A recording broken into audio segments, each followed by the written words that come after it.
Ok. Bonsoir à tous. Donc je me présente, je suis Honorat Hiller, je viens de la Martinique. Je suis freelance en infographie et consultant en 3D. Donc j'interviens sur les projets en tant que directeur technique, consultant, chef de projet. Et quand il s'agit de petits projets, j'interviens directement en tant qu'infographiste 3D.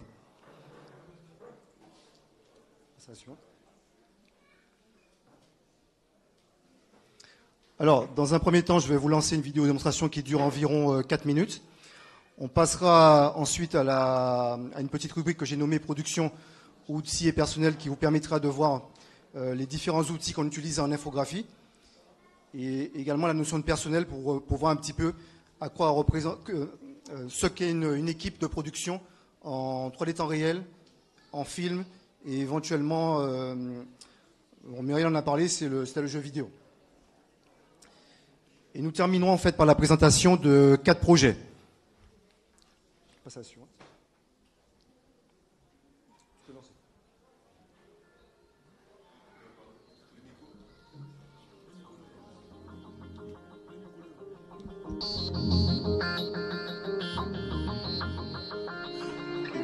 I guess you're back.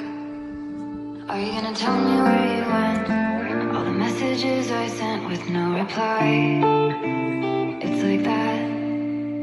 You're just gonna walk into my room. I hate how you assume I'll take the pleasure and the pain, the sorrows in your brain, 'cause I know you're on the run. I'll take the pleasure and the pain, your secrets to my grave, 'cause you are the only one, 'cause you are the only one.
Donc j'espère que vous avez apprécié cette vidéo. Donc vous avez vu un petit peu ce que je fais. Il y a de l'architecture, il y a de la reconstitution archéologique, il y a vraiment un petit peu de tout. Il y a des vidéos qui concernent la santé, l'industrie, il y a vraiment un peu de tout. Alors, outils et personnel. Voilà. Alors, la production multimédia, elle est directement liée aux avancées technologiques. Alors, ça veut dire que pour produire un film, un documentaire ou une application 3D réelle, donc on verra après ce que c'est, il vous faut du matériel. Et les capacités de ce matériel, donc les capacités des processeurs, des cartes graphiques, vont directement impacter votre travail. Si vous avez du matériel, vous irez plus vite, vous en avez moins, vous irez moins vite. Et c'est ce qui fait des fois un petit peu la différence entre des petits studios et des gros studios. Ensuite, ici, en fait, vous voyez tout ce qui concerne le film et documentaire et les clips vidéo, donc tout ce qui concerne vraiment un petit peu ce que vous avez vu avant.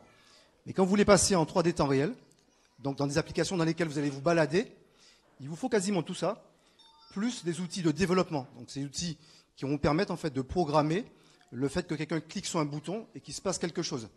Le fait que quelqu'un se balade dans l'application, vous voyez tout ça. Donc il faut tous ces outils plus ça. Et quand vous avez terminé, il vous faut encore des plateformes de test. Donc votre application, il faudra la prendre, la mettre dans une tablette Android par exemple, ou un iPad, pour la tester. Donc vous voyez en fait, quand on fait de la 3D temps réel, on a besoin d'un peu plus de matériel. Voilà. Alors globalement ici, je vous présente les différentes phases d'un projet. Bon, c'est surtout de la 3D temps réel. Hein. Donc sur des projets, on a bossé avec Muriel sur des projets. Globalement, on était de 2 à 20 personnes. Globalement, ça commence par la conception. Ensuite, on passe à la formation. Donc en fonction des compétences des gens sur place, donc Guadeloupe et Martinique, on peut directement passer en pré-production. Mais dans la plupart des cas, on est obligé de recruter des gens et de les former sur place. Alors il y a une petite phase qui fait suite à la formation, qui s'appelle pré-production. Donc c'est une petite phase qui nous permet de faire monter l'équipe progressivement en compétences. Donc c'est-à-dire que le rythme n'est pas soutenu, on donne des tâches à chacun, on travaille à un rythme qui est assez lent, on l'accepte parce que c'est une phase nécessaire, et au bout d'environ 1 mois, 2 mois, on peut aisément passer à la phase de production, qui elle est beaucoup plus intensive. Lorsque le produit est quasiment fini, avant de le livrer au client, on effectue une dernière phase qui se nomme test et validation, qui permet en fait de valider le produit, d'enlever les éventuels bugs liés par exemple à des erreurs de programmation ou éventuellement des petites erreurs liées au graphisme. Voilà. Donc c'est une phase quand même assez importante qui peut durer de 2 semaines à même 2 mois.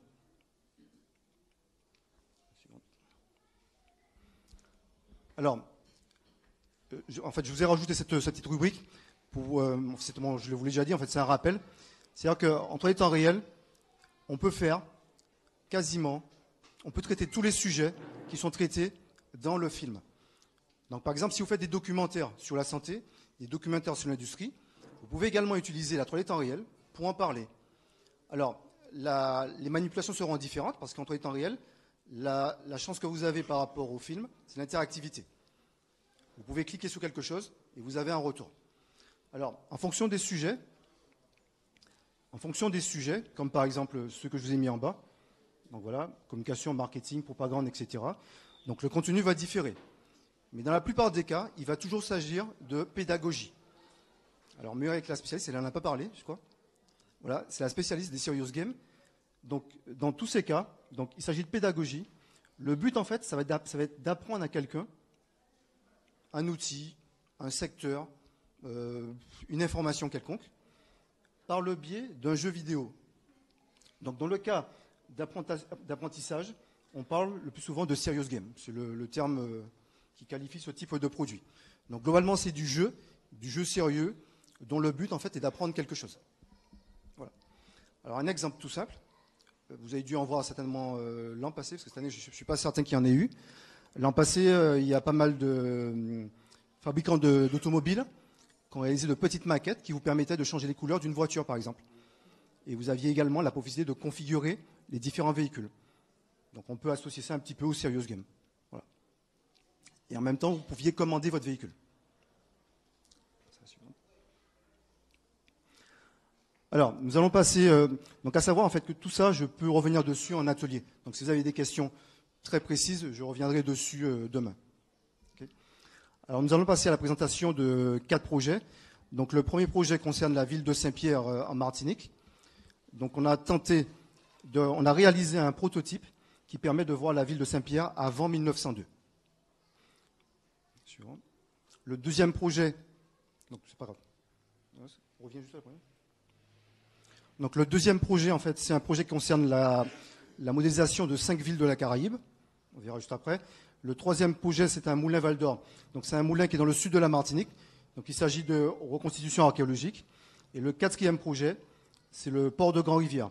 Donc c'est un projet institutionnel, donc je vais vous en parler. C'est la suivante. Alors nous allons passer à Saint-Pierre. Okay.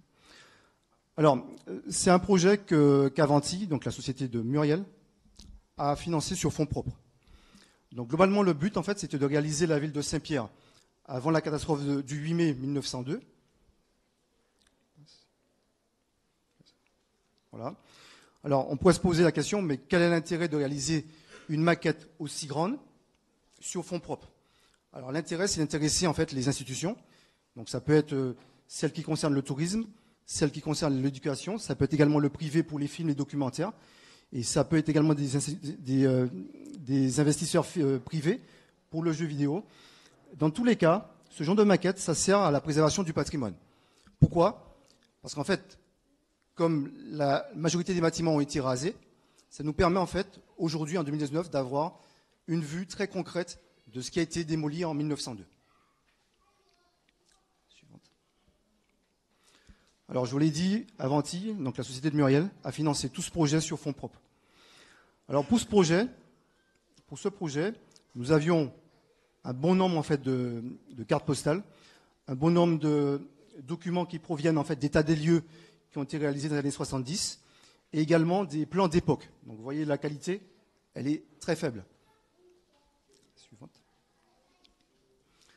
Alors, la prison de Saint-Pierre, c'est un site qui se trouve, bon, pour ceux qui ne connaissent pas la Martinique, c'est un site qui se trouve dans la commune de Saint-Pierre, qui se trouve au nord, dans le nord Caraïbe de la Martinique. Donc ici, la mer, donc on est de ce côté. Vous avez, pour ceux qui connaissent la Martinique, donc on a le théâtre de Saint-Pierre qui se trouve juste là. Et la prison, c'est un site qui est juste en contrebas. Ok. Donc là, je vous ai mis une petite diapo en fait pour vous rappeler un fait historique. Donc Siparis, c'est un prisonnier qui a été retrouvé dans sa cellule. Voilà. Oui. Siparis, oui. C'est un prisonnier qui a été retrouvé dans sa cellule. Bon, on a toujours retenu dans l'histoire que c'est le seul rescapé.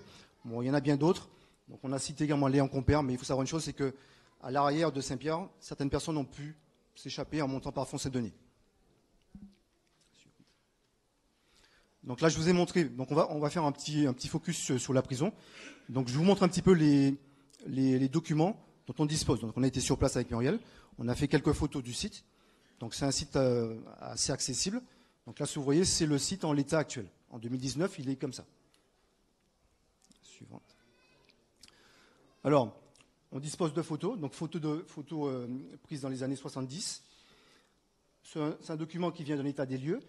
Et nous avons également pas mal de documents qui décrivent des bâtiments complètement rasés ou des bâtiments partiellement rasés.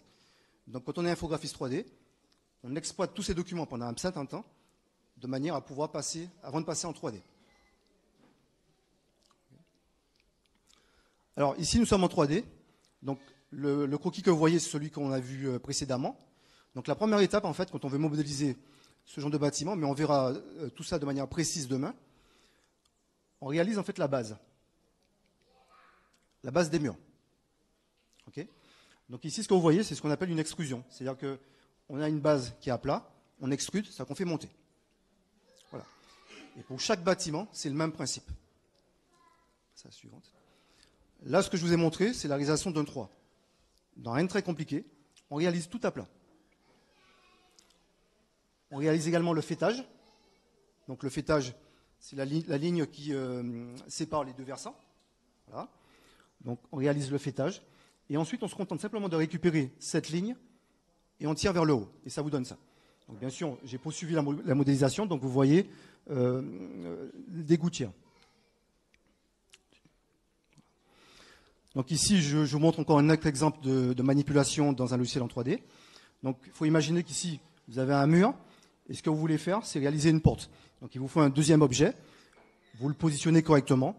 Et via une opération qu'on appelle une opération booléenne, vous découpez en fait l'emplacement de la porte.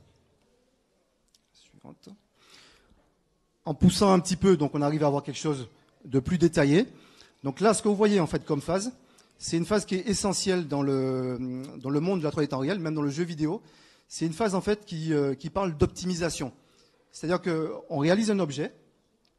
Donc ici, vous voyez que vous avez 85 polygones. Et à côté, on en a 34. Donc pour obtenir ces 34, ce qu'on fait, on va optimiser l'objet. C'est-à-dire qu'on va enlever de cet objet tout ce qui est superflu. Donc vous voyez un peu, ici, il y a pas mal de détails. Et ici, il y en a beaucoup moins. Donc c'est une phase très essentielle en fait dans la modélisation 3D temps réel. Donc là, on revient sur la prison. Donc là, ce que vous voyez, en fait, c'est les murs avec de la texture. Donc pour la texture, on s'est quand même basé un petit peu sur les photos. Et on s'est basé également sur les descriptions faites lors d'état des lieux. Donc ici, la prison. Donc là, ce que vous pouvez voir, par exemple, ici, sur ce croquis, on voit 4 cercles, donc sans description. Alors pour savoir qu'il s'agit de jarres, donc il a fallu aller dans la documentation. On continue.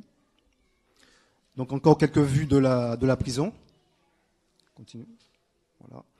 Donc là, ce que vous voyez, c'est l'intérieur de la prison. Et le cachot de Syparis, en fait, c'est celui-ci. Voilà. Mais quand vous arrivez sur le site de la prison, le premier que vous voyez, c'est celui qui est à l'extérieur. Voilà. Alors, je vous ai montré la prison, parce que la prison, c'est le meilleur des cas. On a beaucoup de documents, on peut les exploiter très facilement. Mais il est arrivé sur certains sites, complètement détruits, pas de documentation.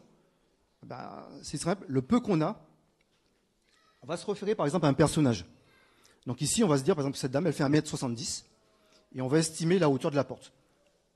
Et en ayant cette petite cote, on peut réaliser tout l'ensemble. Vous voyez, on n'a pas besoin de beaucoup d'informations. Donc là, on va quitter le projet de Saint-Pierre. Donc je vous montre quelques rendus en 3D. Donc là, vous avez sous les yeux le théâtre de Saint-Pierre. Ensuite, l'église du Fort.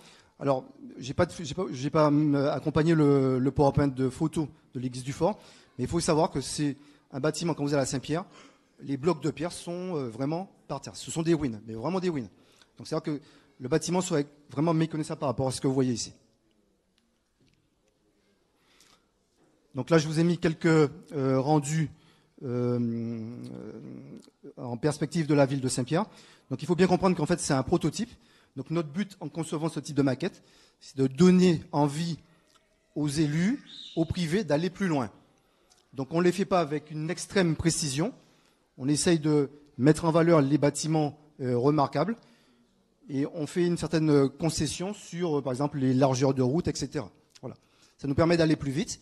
Et ensuite, quand on obtient les fonds pour réaliser la maquette définitive, là, à ce moment-là, on essaye de réaliser un cadastre d'époque pour pouvoir avoir une distance entre les bâtiments, une distance de route, ruelle, etc., beaucoup plus précise.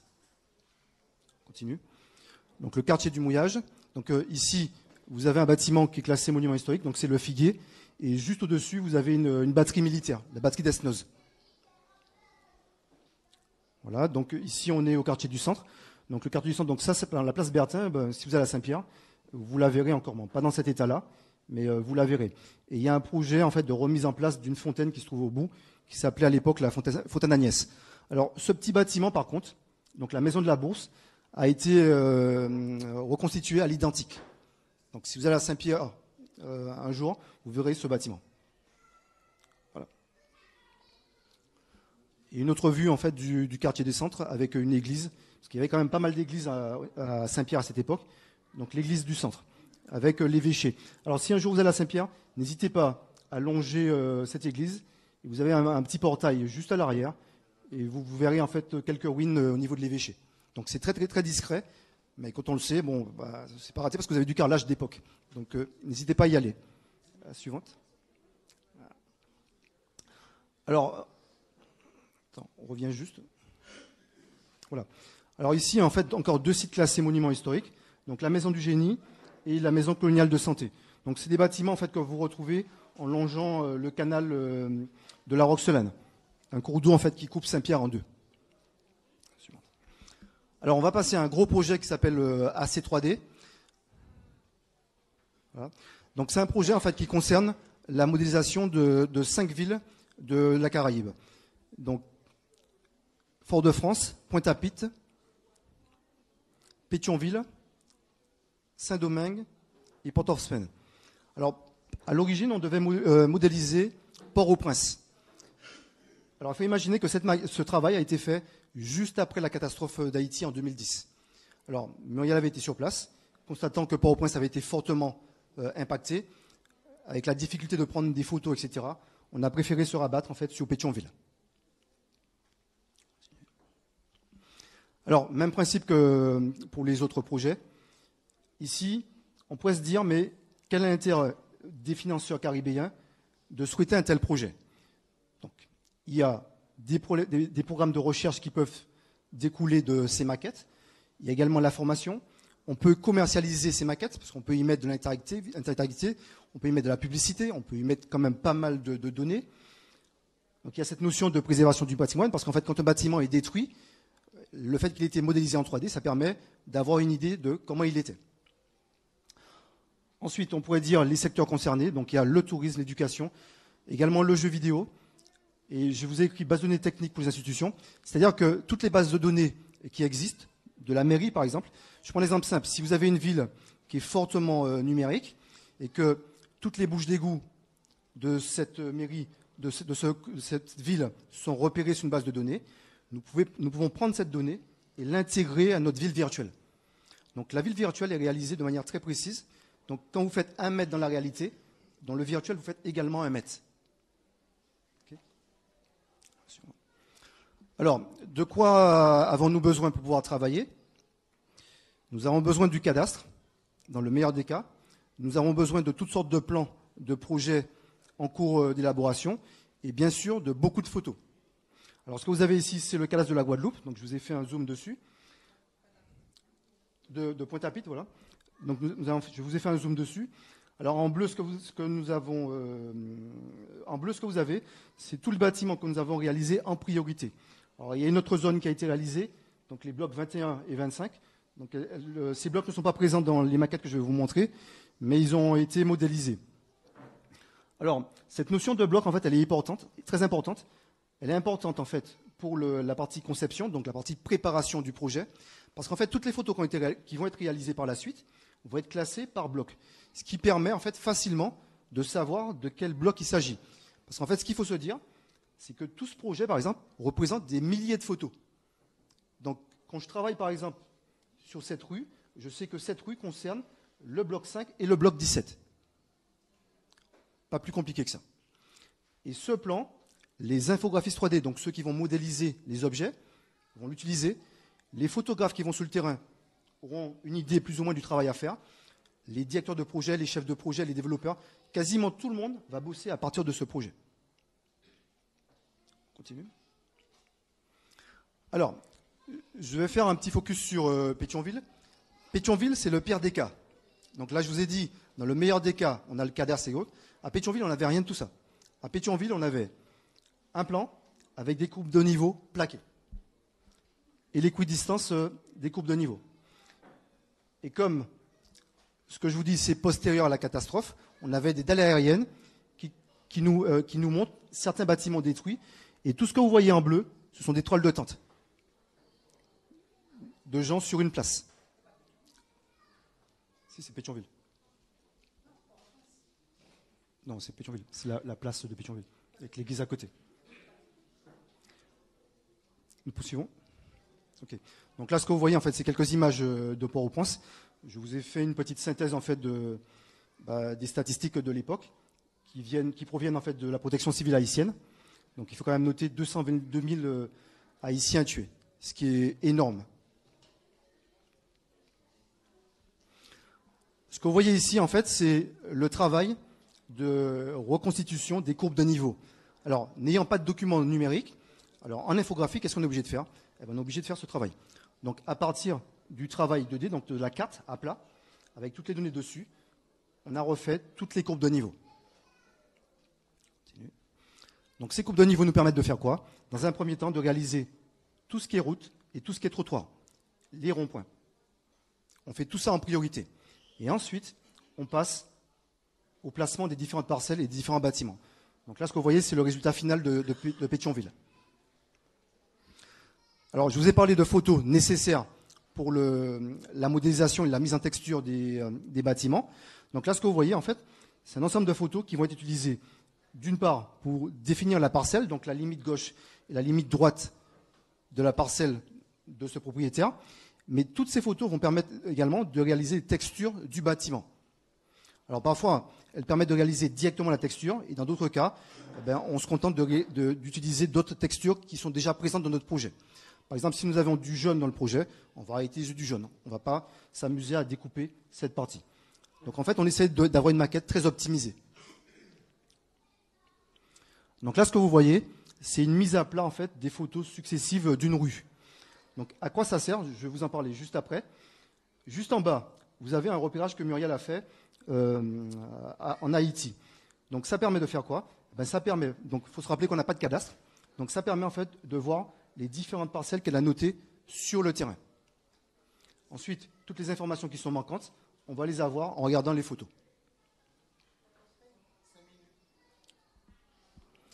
Alors ici, donc j'ai remis la map de photos plaquée.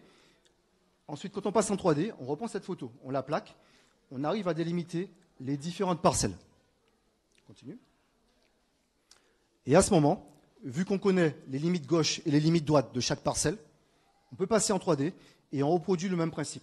Donc, le bâtiment que vous avez ici, c'est celui-ci. Celui-ci, le voici. Et ainsi de suite. OK ? Donc ça nous a permis en fait de repérer les différentes parcelles et de poursuivre après en 3D. Alors pour terminer, je vous montre quelques vues des différents projets. Donc les premières vues concernent la Guadeloupe.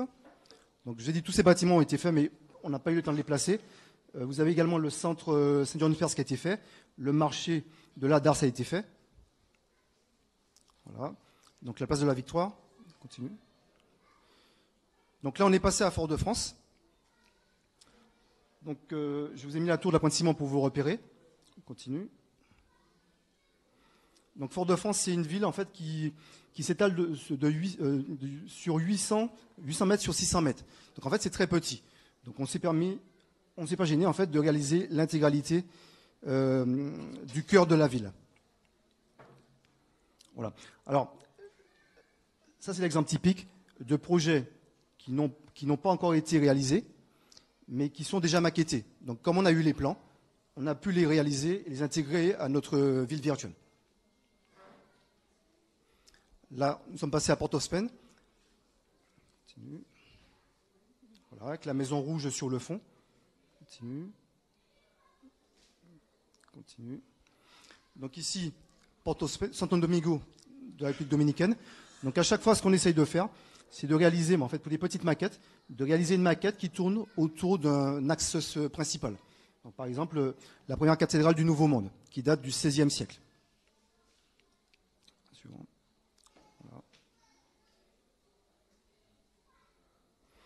Voilà. Donc nous passons au Moulin Val d'Or.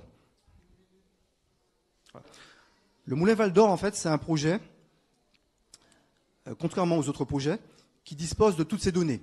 La 3D ici, son but, en fait, ce n'est pas d'inventer, mais c'est de donner, en fait, au présentateur des arguments. Donc, c'est-à-dire, concrètement, vous allez voir le projet qui va être réalisé. Parce qu'en fait, ce projet, il disposait déjà de plans, de pas mal de données.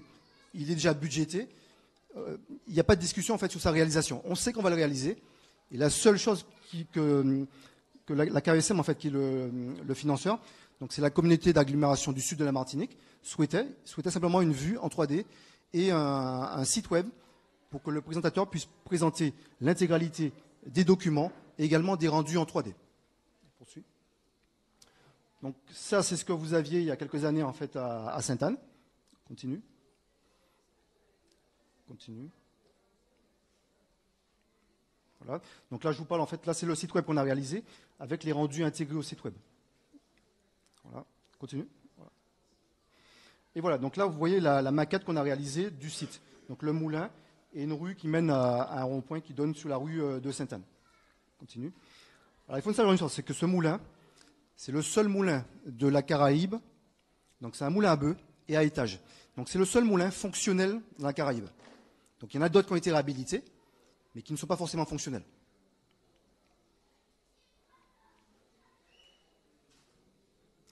Alors on passe au dernier projet, donc le port de Grand-Rivière.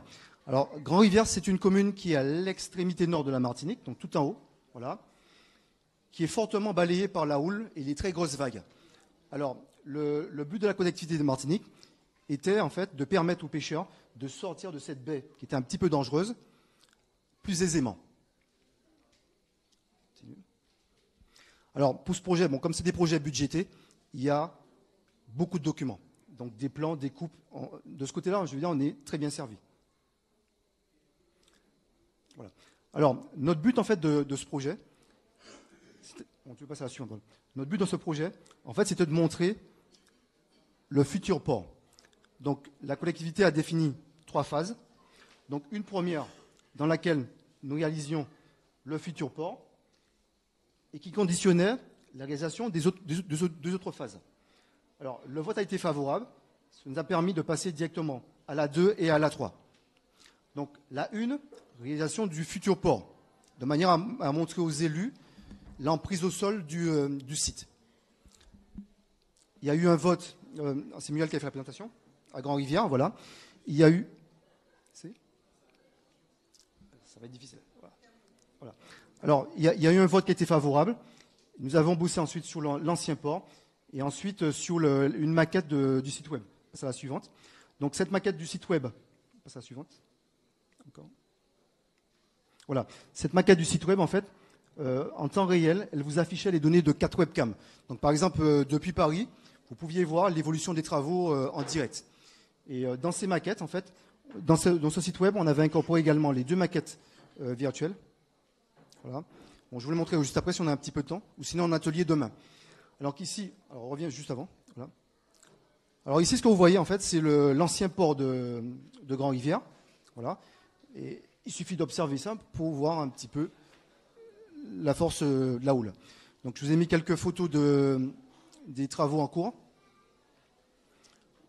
Et ici, vous avez vu, vous voyez en fait le nouveau port. Alors, à l'époque, ces maquettes ont été réalisées en 2007. Et en Martinique, il était très rare d'avoir quelqu'un qui disposait d'une connexion qui dépassait 2 mégabits.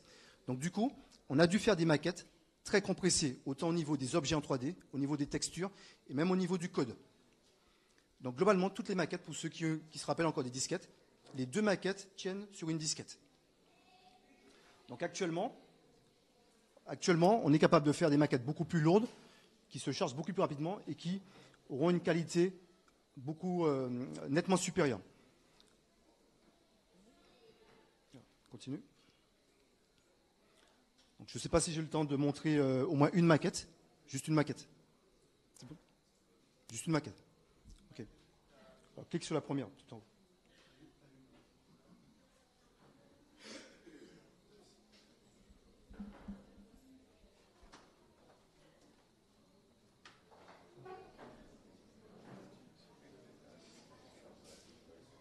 On ne voit pas ? On ne voit pas. Bon, c'est pas très grave. Bon, un petit souci technique, c'est pas très grave. Donc demain, en fait, en atelier, je vous montrerai un petit peu les différentes maquettes virtuelles. Donc poursuis. Voilà. Clique.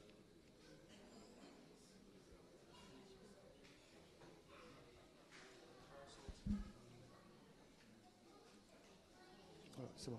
Donc, poursuis.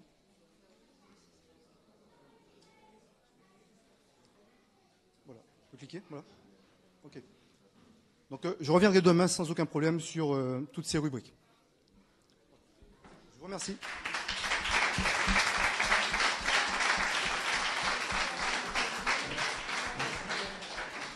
En tout cas, un très très grand bravo parce que franchement, Hilaire, vous m'avez appris beaucoup de choses.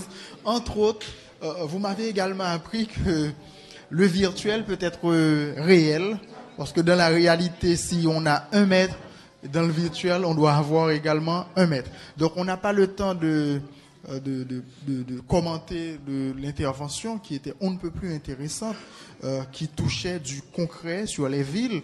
Donc, on va passer à des questions. On a à peu près 5 minutes pour des échanges. Donc, on va essayer de prendre 3, maximum 4 questions s'il y en a. Quand un exposé est d'une clarté infinie, comme ça a été, clarté abyssale, donc le public peut ne pas poser de questions. Hein. C'est toujours un honneur pour un intervenant de ne pas avoir de questions. Ça veut dire que tout a été on ne peut plus clair. Donc, est-ce qu'il y a des questions? Ah bon? Malgré cette intimidation? Je voudrais juste savoir si un particulier vous contacte, dans quel domaine, parce que j'ai vu que vous faites comme si une maquette pour la construction d'une maison. Est-ce que vous travaillez qu'avec des grandes entreprises ou vous intervenez pour les particuliers? Non, en fait, je vous ai dit qu'en fonction des projets, on peut travailler de 2 à 20 personnes. Donc, vous savez, pour les petits projets, vous aurez très peu de monde. Après, ça dépend ce que vous voulez. Si vous voulez des images fixes, 2 personnes sur un projet suffisent amplement. Donc, on peut répondre à la demande de n'importe qui. Que ce soit une institution, un particulier, une très grosse entreprise, une moyenne entreprise, ça ne pose aucun souci. Voilà. Très bien. Autre question? Question brève pour une réponse brève. Concernant les études d'infographisme, est-ce qu'il y a une école aux Antilles en fait Alors, à mon époque, aux Antilles, il y avait très peu d'écoles. Actuellement, vous êtes très bien servis parce que vous avez des écoles en Guadeloupe. Vous avez une école, par exemple, en Martinique qui s'appelle Parallèle 14, qui forme des gens à plusieurs niveaux. Donc, je peux vous dire qu'on ne peut pas dire qu'on manque d'écoles aux Antilles. Après, la 3D, vous avez vu, c'est assez vaste comme domaine. Voilà. Vous pouvez bosser dans l'industrie, vous pouvez travailler dans la santé, vous pouvez également travailler simplement dans le domaine de l'art. Donc, en fonction de ce que vous voulez faire, vous choisissez tel ou tel cursus. Mais globalement, en matière d'infographie 3D, vous n'avez pas besoin de quitter la Guadeloupe ou la Martinique. Voilà. Très bien. On prend l'avant-dernière question. Oui, merci. Pour les délais de conceptualisation, réalisation, projection et livraison du produit fini au client, quel temps vous mettez, premièrement?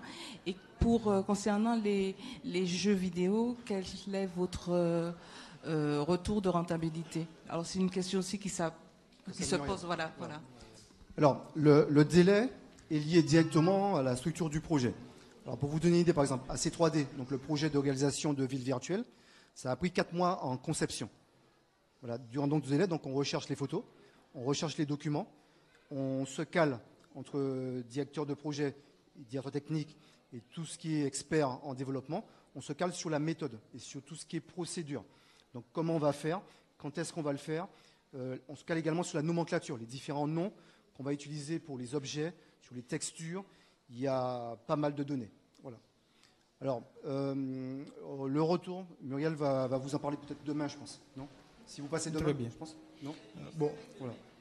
Oui, c'est voilà. Non, elle m'a posé la question sur la conception, donc j'ai répondu sur la conception. La conception, en fait, c'est la phase qui permet de préparer le projet. Non? En fait, voilà. En fait, ça dépend essentiellement du projet. Pour vous donner l'idée, en fait, AC3D, ça a mis 2 ans, en intégrant les 4 mois de conception. Voilà. Très bien. Bon, voilà là pour la dernière question, parce que c'est toujours pas très agréable de laisser la salle se vider sur l'intervention. Donc, on prend la dernière question. Bonjour à tout le monde. Bonjour. Ouais. Avec l'arrivée de la 5G Et l'intelligence artificielle, est-ce que c'est un secteur d'avenir pour les jeunes? Alors, comme je disais à madame, vous n'avez aucune inquiétude en fait dans les îles à vous dire je vais partir, si je veux faire la 3D, je vais partir. Ça ne sert strictement à rien. Est-ce que l'intelligence artificielle ne va pas faire de la conception? C'est un peu ça l'idée.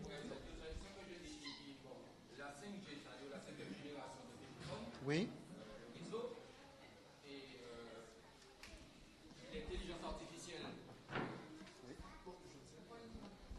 L'intelligence artificielle, l'arrivée de la 5G va amener l'intelligence artificielle.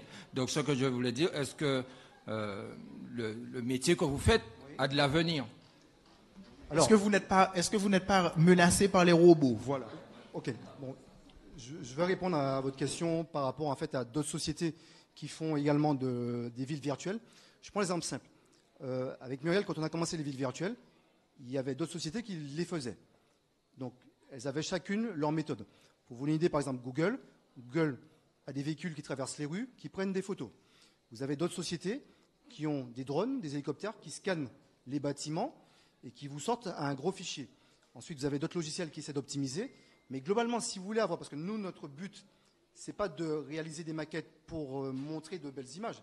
Non, notre but, c'est de réaliser des maquettes très précises, avec un niveau de qualité quand même très soutenu, de manière à ce que quand vous êtes à 50 cm dans la maquette, vous reconnaissiez le Délifrance qui se trouve à la place de la Victoire. Donc vous voyez, ça veut dire qu'on peut réaliser des choses de manière automatisée, ça ne pose aucun problème, mais ça dépend de la qualité que vous souhaitez. Voilà. Merci pour cette bonne intervention, ces bonnes réponses. En tout cas, nous allons travailler ensemble parce qu'il y a un petit jeune homme dans le fond de la salle qui rêve de devenir ingénieur pour participer dans la reconstruction de Port-au-Prince. Donc, on a du travail. D'accord. Donc, merci à vous, cher public, d'être restés. Vous êtes les fidèles parmi les fidèles. Un grand merci à M. Hulbruck pour son intervention on ne peut plus éclairante. Merci à Muriel et un grand merci à toi, Hilaire. Et donc, pour aujourd'hui, nous avons atteint la fin de la journée du colloque. Donc, rendez-vous demain matin pour